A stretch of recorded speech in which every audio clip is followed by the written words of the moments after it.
Sa number 2,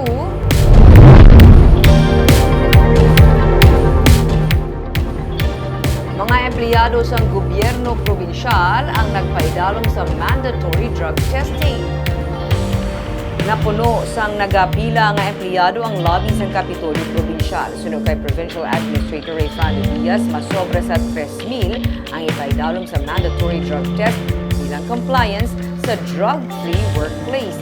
Ang tanan nga regular employees, lakip na casual, contract of service kag job order workers, pati na mga opisyales ang magapaidalom sa drug test. Si Governor Eugenio Jose Lacson ang nagpa-drug test kainasang hapon. May mga opisyales nga nakaschedule buwas nga adlaw. Suno kay Diaz, ang mga mapaslawan sa mga empleyado sa pag-comply, sara nga magpangatubang sang sanksyon. May nagwa man damlag pa nga impormasyon, may pila ang mahimo nagagamit sang illegal nga droga. Ang pag-conduct ng drug test, may info ka mga may nag-ausar bisang illegal drugs sa Capitol?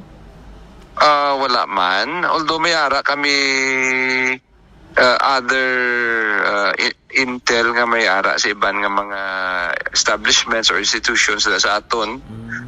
Pero it's going to be a procedure nga dugay naman naton gina work out with PDEA, no? Okay. Part ni sa aton nga requirement sa DILG, and dugay ta na ginaplanuhan nga implement, subong lang naton implement.